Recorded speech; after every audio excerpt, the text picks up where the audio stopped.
everyone. Welcome back to another episode of the Divorce and Separation Coach podcast.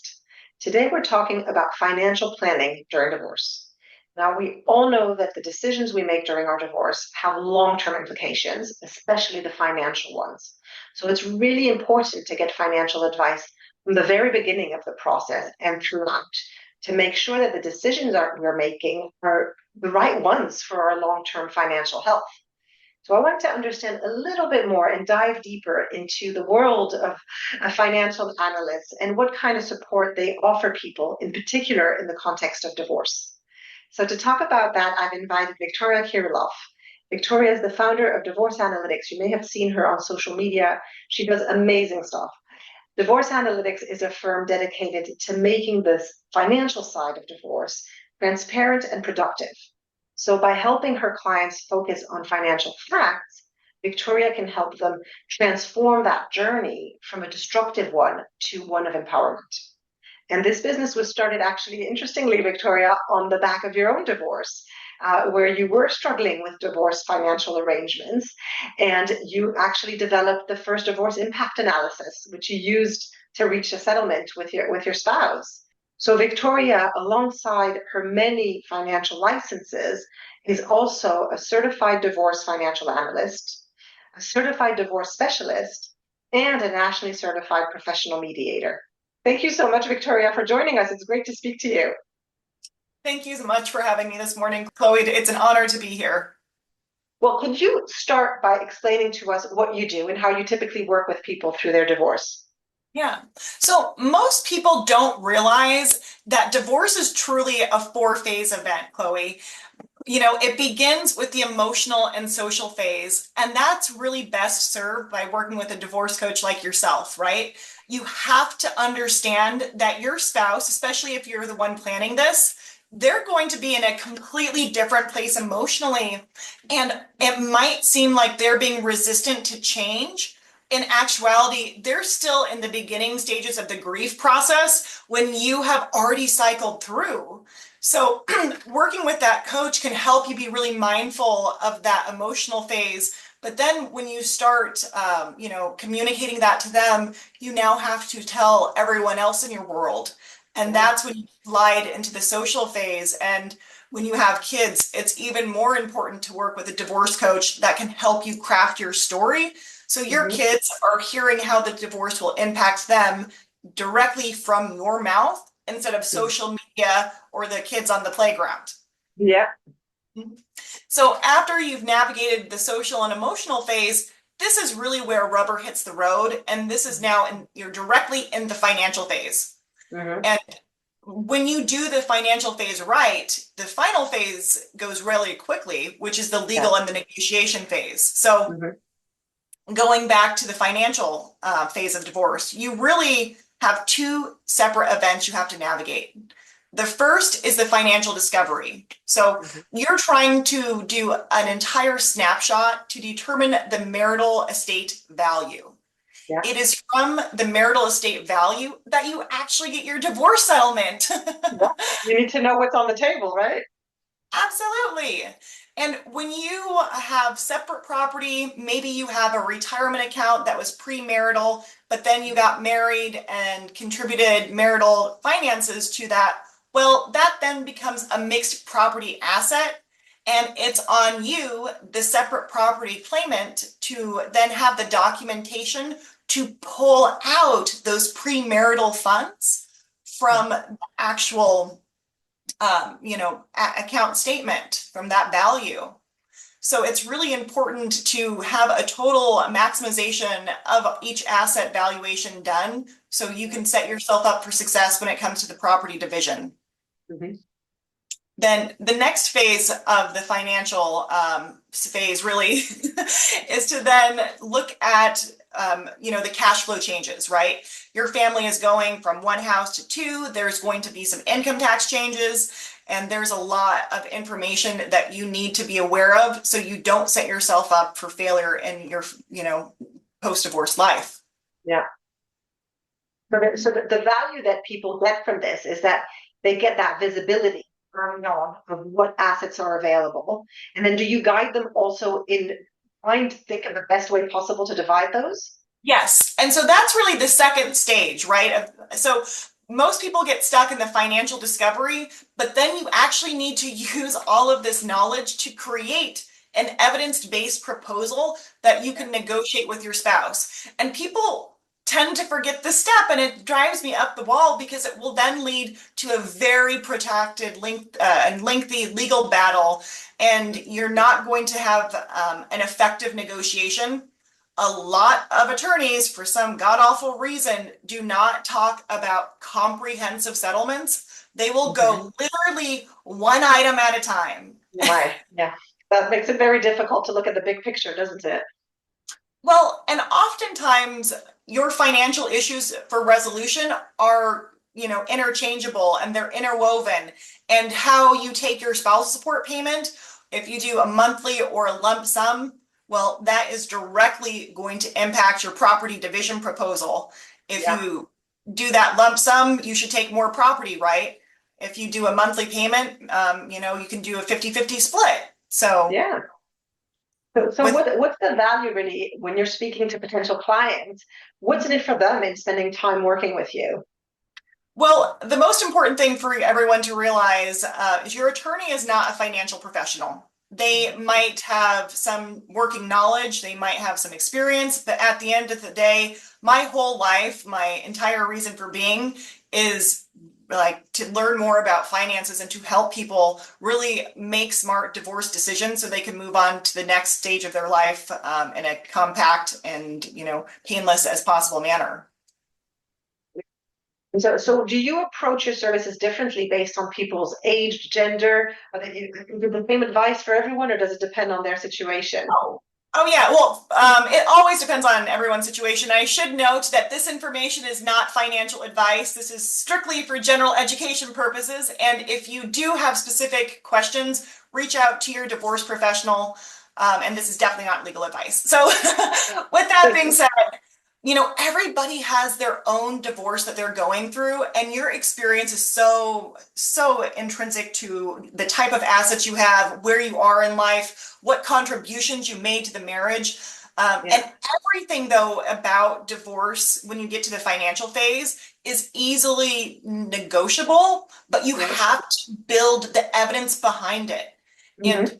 I have a lot of clients that they were the non-financially savvy spouse, and they are now really terrified because haven't worked. They now are juggling multiple like shifting arenas in their life, from their emotional Yeah. support system to now they're having to reconsider going back to the workforce, and it Hmm. becomes overwhelming. And so really what they need is rehabilitative spousal support. And this is Yeah. designed to help them have a higher amount in the initial years, right? So they can get the training, they can get a career coach, they can develop the skills they need. But it's designed to be supportive. And, Yeah. someone who, is looking for that, they might be younger, they might, not be close to retirement. Maybe it's a short-term marriage. Generally, a short-term marriage is anything under 10 years or so, 10 or 15. Yeah. And so, it's always good to know your local divorce law. That's going to impact things. But for the most part, money is money. And, the biggest thing most people will have to figure out is truly their cash flow operations. Hmm. So you don't realize it, but you're actually going to go from, marital tax status to either single or head of household. And so that's going to, generate even less income coming in from your paycheck. Oh, but by the way, you now have two households to support and maybe child support or, spousal support payments. So you have to really understand how all of these things are going to work together. Otherwise, clients end up spending tons of money fighting over stuff that they really can't afford and really Yeah. doesn't benefit them in the end. Yeah, absolutely. I was going to ask you actually, are there any kind of typical mistakes that you see people make, Oh, either because they're driven by emotion or they just don't understand yeah. how it works? Oh my gosh, yes, Chloe. So, one of the most common mistakes I see people making, and I was guilty of about making it too, was staying too connected to the marital house. Oh, So, yes. Classic. yeah. my relationship with Voldemort, my ex, it was very toxic at the end, and I had put all of my time, effort, and energy into my house instead of him. And so it really was like me breaking up with my house, instead of, my relationship with him falling apart by the time I actually had to, move out. Yeah. Yeah, but But there's a grieving process there too. oh yeah. Well, and so that's where I had to get really clear on what my post-divorce goals were going to be. And that's what every single person needs to do. You need to have a very clear vision because you are going to make literally thousands, if not hundreds of thousands of small to large to medium-sized decisions, and your brain is going to experience something called decision fatigue. So especially, studies have shown that you literally will lose like 20 IQ points due to the stress of divorce. In fact, the only event in life that is more stressful or equally as stressful as a divorce is death.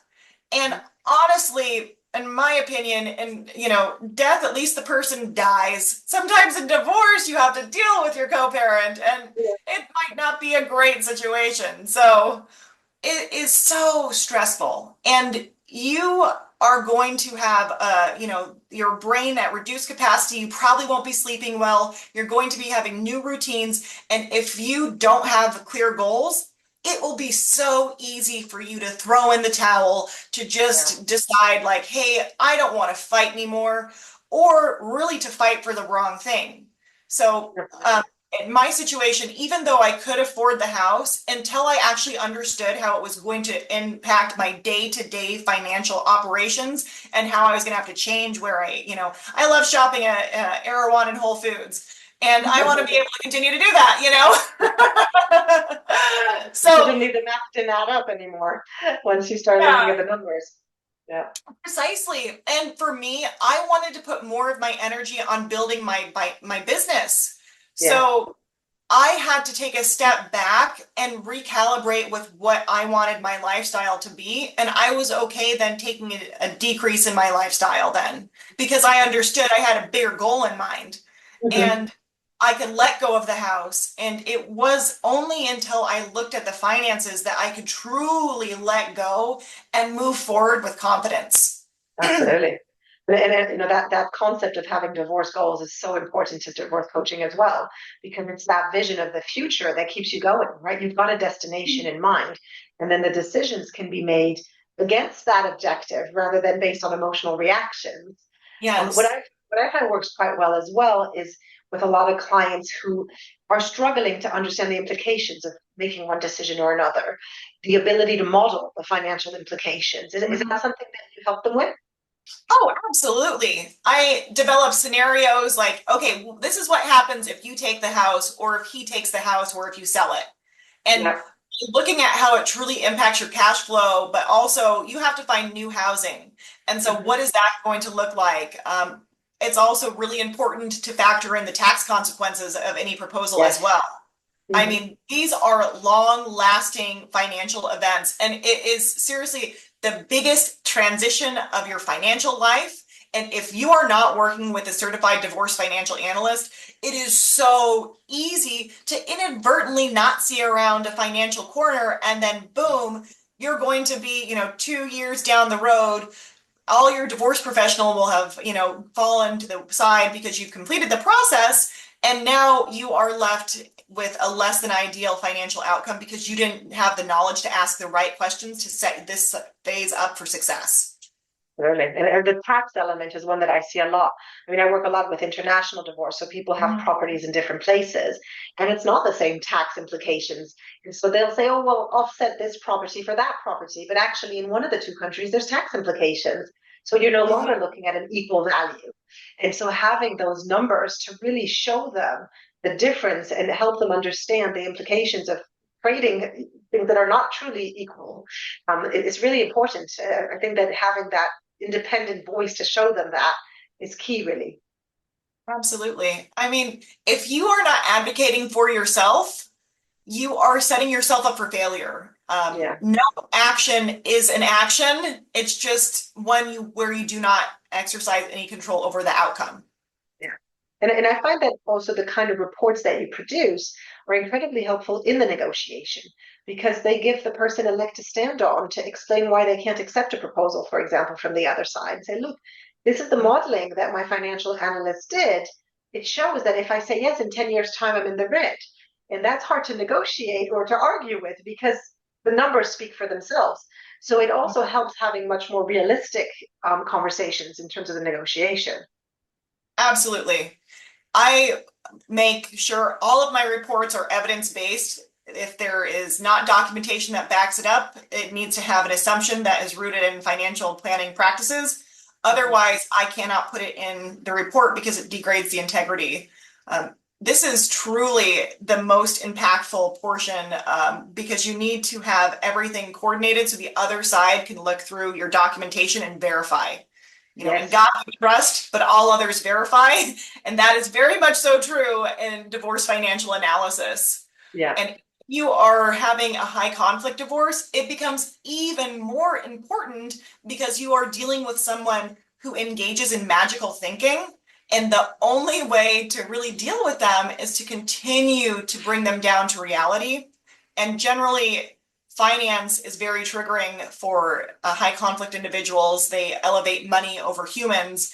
And if they are not emotionally regulated, if they don't understand how they are going to be impacted financially from the divorce, it can be very challenging for them to, even get on board with the divorce process because they are so resistant to any type of change. So I mean, in kind of controlling relationships, money is usually a very used leverage in terms of controlling somebody and making sure that you can decide which way they go. So that's typically something that you see in those kind of dynamics, that the person who's controlling is also controlling the money and leaves the other person uninformed and unequipped to handle the finances. Oh, yes. Could you tell us a little bit about the divorce impact analysis reports you create? So what do they contain? What kind of information do people get out of it? Well, as I begin with the report, I always like to understand my clients' divorce goals and motivations. Mhm. This is a common theme, right? Yeah, What do you but want out of important. this? Yeah, we need to know what clients want because we're going to be building their proposal based off of their goals, but Yeah. also their partner's motivations as well. Hmm. A divorce proposal is only good if someone else is willing to accept it or at least Yeah. take portions of it to agree to. Hmm. So when I'm working with clients, I always like them to have three different levels of compromise. Okay. Um, the first is if they didn't have to compromise at all, right? If they got every single thing they wanted. This is generally unrealistic, Yes. but it helps us really identify what is truly impactful to them. Yeah. The second level is if they had to make a good compromise and give a few things up. Okay. And the third is their bottom dollar. If Yeah. you absolutely need to know your bottom floor. This Yeah. will help you know where you can come back because this is very much so a negotiation. Absolutely. And you can ask for whatever you want, but it really needs to be reasonable and in line with expectations. Absolutely. Otherwise, you get branded as unreasonable and people just don't want to work with you, and it might be a lot more difficult to actually get a deal done. So, Mhm. having truly a divorce team where the coach can help you work through some of your emotions, the analyst can show you truly, even though you might not be living at the same lifestyle, you're not going to be in the poorhouse. It'll be a Mhm. change, but you will be okay financially. And so, really, when you have that trio coupled with the legal knowledge, you're able to have a high quality divorce experience where you're not driven by demons waking you up at 3 a.m. because you're terrified. Yeah. Um, Divorce Yeah. doesn't have to be painful. Absolutely. And especially if you can get a degree of control over all the uncertainty that comes from divorce, that's incredibly empowering. And in particular, I guess, if you're not used to managing the finances, realizing that you can and that you understand how it works and that you know what, the path forward, even without your spouse, that can be really comforting. Absolutely. And do you work with people in the post-divorce phase at all? Does that support continue? Oh, yeah. I have a lot of clients that I have led through their divorces, and they have then retained me to continue to provide personal CFO services. Really, the divorce is the first hurdle, and then you have to go through and actually go through your divorce settlement and Hmm. update your accounts, change the beneficiaries, really, uncouple and navigate all of those little operations. If you're doing a name change, that's going to be a big thing too. You have to send your information to all of your financial Yeah, institutions. And verifying your identity these days has taken on a new level with all the fraud out there. So it just turns out to be a lot of paperwork operations, and it is important though. I unfortunately have had a case where someone passed away and the yeah. life insurance policy went to his ex-wife instead of Ah, his second they hadn't wife. updated it. Yeah. So little things like that, Yeah, big deal. yeah, absolutely. So just I guess to wrap up, and you might end up summarizing about a lot of the things you've already said, but to someone who is going through divorce and who's worried about their financial standing, what would be your top three tips on what to do and how to approach it? Make a budget. You Mm, absolutely need to know your cash flow changes. yeah. My firm specializes in doing spousal support analysis, Hmm. especially when you are the non-financially savvy spouse that maybe has made non-financial contributions to the marriage. You need to really button down your financial history to make a strong claim for spousal support and really to maximize that. So the budget, though, is the beginning stage for everyone's divorce, not just if you're Yeah, going after spousal support, but if you are uncoupling, you have all of these new expenses, you need to be mindful. And yeah, if you don't know your numbers, you won't be able to manage this process effectively. yeah. Um, I would say the second thing is get really good divorce goals. Hmm. And if you And know they're what you, related, aren't they? Because the absolutely. budget Yeah. is based on your divorce goals and how your life is how you expect your life to pan out after the divorce. So true. I mean, this is really a comprehensive spiritual process, and you have the opportunity to view this as a period of rebirth. Hmm. If you don't, it's going to be a period of punishment. And the last thing you really want is to have your time stuck in divorce purgatory when you could be living your best life where you're being more authentic to who you are. And when you have the opportunity to do that, you're so much more inclined to find the person you should be with, and then instead of staying in a bad relationship that makes you oppressed. It's so true. I love that. So, what would be your third tip then? My third tip is build a divorce team that meets your needs. This is an investment in your future. It is not going to be cheap. A lot of people don't realize when they got married, there was something called the marital estate that was formed Yeah. back then. It's essentially your marital corporation. And like any merger or unmerger, you need to go through and do a valuation process and figure out, what department goes with what person. This Hmm. is really important. Otherwise, you'll end up with, a cookie that's kind of half pulled apart. And while it might taste good, it gets gooey after a while, and the middle just turns to mush. And Yeah. you do not want your divorce to be like that. Yeah. So if you go with a mindful team, you can really navigate each phase appropriately and also keep it more cost effective because you're using the right professional for the right service.